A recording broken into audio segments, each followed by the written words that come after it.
अस्सलाम वालेकुम। जुम्मे का दिन सबको मुबारक हो। और जुम्मे का दिन होता है इबादत का और तैयारी का, क्योंकि तैयारी करके अगर जुम्मे की नमाज़ पढ़ें तो सवाब भी मिलता है और एक अजीब सी खुशी होती है। और जुम्मे की नमाज़ के बाद अपने प्यारों के लिए सूरह यासीन पढ़ें। इसको अपनी आदत बना लेना चाहिए कि जो लोग दुनिया से जा चुके हैं उनके इसाले सवाब के लिए आयतुल कुर्सी पढ़ा करें। ये भी एक अच्छी आदत है और सबको पढ़नी चाहिए। इसके बाद जी क्या हुआ, आज मुझे शादी की एक इनविटेशन आ गई और इनविटेशन आते साथ सबसे बड़ी टेंशन जो मुझे हुई वो ये थी कि अब ड्रेस कौन सा पहनना है, शू कौन से पहनने हैं, ज्वेलरी कौन सी पहननी है। तो चलें जी, फिर हमने अपने निकाले ड्रेसेस और ये 2 ड्रेस थे जो समझ आ रहे थे कि आजकल के फ़ैशन के मुताबिक हैं और मौसम भी ठीक है, अभी ये पहने जा सकते हैं और ये मेहंदी के लिहाज से अच्छा लग रहा है कि मेहंदी पे पहना जाए। तो ये फ्रॉक सा था और पीछे से इसकी जो बैक थी वो ओपन थी। ये जो है ये दूसरा है, इसको सोच रही हूँ कि मैं वलीमे पे पहन लूँ। वलीमे के लिहाज से ये थोड़ा ज़्यादा हैवी भी नहीं है और ज़्यादा हल्का भी नहीं है, पहना जा सकता है और कलर भी ठीक है। तो ये जो येलो वाला है जिसको मैं मेहंदी पे पहनने का प्लान कर रही हूँ, ये पीछे से बैक ओपन है और अब मैं सोच रही हूँ कि इसकी बैक जो है स्टिच करके पहना जाए फ्रॉक की तरह। एक तीसरी ऑप्शन मेरे पास ये है कि ये पहन लिया जाए तीसरे दिन और अभी कंफर्म नहीं है कि इसको किस दिन पहनूँगी।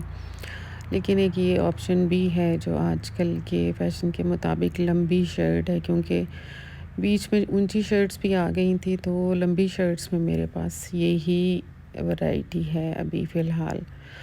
और गोल्डन शू भी हैं, इनकी टेंशन भी नहीं है। ये भी चेक कर लिया कि कौन से शू पहनेंगे, तो एक तो हो गए गोल्डन और दूसरे सूट के साथ सोच रही हूँ सिल्वर पहन लें कि सिल्वर भी हैं मेरे पास और सिल्वर शूज़ भी हैं और सिल्वर सैंडल भी है।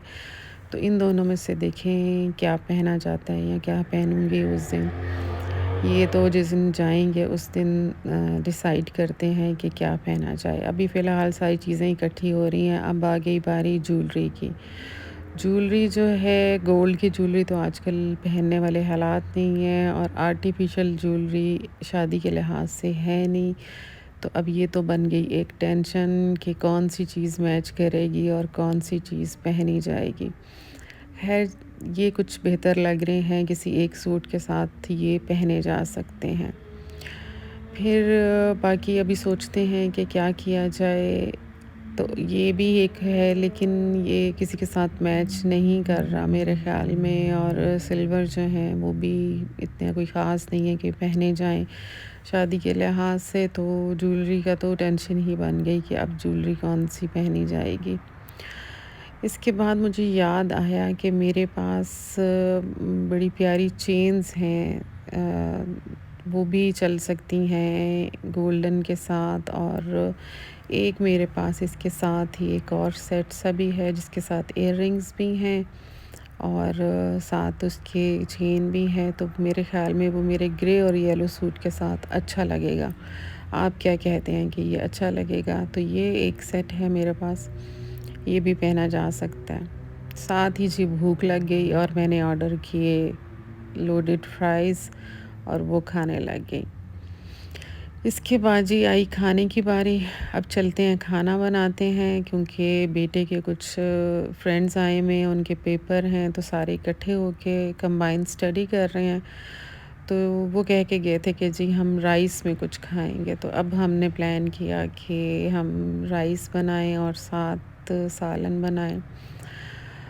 तो एकदम मुझे ख़्याल आया कि आज बाहर का मौसम तो चेक किया जाए कि ठंड है कि नहीं है। तो बाहर अल्लाह का शुक्र है कि काफ़ी प्लेज़ेंट है, ठंड तो नहीं कहा जा सकता, लेकिन ये कि मौसम काफ़ी पहले से बेहतर है, गर्मी नहीं है अब। खाना बनाते-बनाते साथ-साथ मैंने सोचा कि बैठ के टीवी पे भी ड्रामा देखा जाए। लेकिन टीवी ड्रामे का मसला ये है कि उस पे इतने ज़्यादा एड्स होते हैं कि बंदा ड्रामे का इंतज़ार करता ही रह जाता है। और फिर ड्रामे का मज़ा भी नहीं आता जब इतने ज़्यादा एड्स आ जाते हैं। तो यूँ फिर साथ-साथ खाना बनाते हुए मैंने सोचा कि साथ-साथ ड्रामा भी देखते जाएँ, ये सास-बहू की मोहब्बत जो है इसको भी देखें साथ कि क्या चल रहा है। ज़्यादातर ड्रामों में तो हमारे नेगेटिविटी ही होती है और वो देख के बंदे को ज़्यादा ही डिप्रेशन हो जाता है। तो बस यही है कि हर ड्रामे में कुछ ना कुछ ऐसा होता है कि उसके बाद आप सोचते ही रहते हैं कि इस ड्रामे को एन्जॉय किया या टेंशन ही हुई। तो साथ-साथ खाना भी बन रहा है और ये मेरे राइस जो हैं ये रेडी हो गए हैं और आज मैंने बनाया है चना पुलाव और उसके साथ फिर से आलू गोश्त बनाया क्योंकि बच्चे यही शौक़ से खा लेते हैं। इसके बाद खाया जी हमने तो खाना क्योंकि बेटा तो खाएगा अपने फ्रेंड्स के साथ और वो लोग रास्ते में थे तो हमने सोचा कि हम पहले खाना खा लें उनके आने से पहले ताकि वो आराम से खाना खा सकें। इतने में ही ये सारे दोस्त उसके आगे जिन्होंने आज कंबाइंड स्टडी करनी है उनका है पेपर कल, तो वही सारे इकट्ठे होके पढ़ेंगे। इसके बाद पी जी मैंने चाय और साथ देखा मैंने जिसके बगैर मेरा दिन नहीं गुज़रता रजब फैमिली का व्लॉग जो कि इस आजकल बहुत ही ज़्यादा फ़ेमस है पाकिस्तान में। तो मैं भी इसका व्लॉग देखे बगैर मेरा दिन कंप्लीट नहीं होता जब तक मैं रजब फैमिली का व्लॉग ना देख लूँ डेली का। तो ये देखते हुए एंजॉय करते हुए साथ मैंने चाय पी और इसके बाद जो है अब जो है यही है कि सोया जाए और सोने का टाइम हो गया है और साथ-साथ ये व्लॉग की एक ज़िम्मेदारी होती है ये भी मैंने पूरी कर ली। व्लॉग देखे बगैर तो ऐसे होता है जैसे पता नहीं आज मैंने कौन-सा काम नहीं किया। ये रजब भट्ट जो है इसने सही दिल लगाया हुआ है। इसके बाद जी अब सोने का वक़्त हुआ चाहता है और इंशाल्लाह नेक्स्ट व्लॉग के साथ फिर हाज़िर होंगी। सब मुझे इजाज़त दीजिए। अल्लाह हाफ़िज़।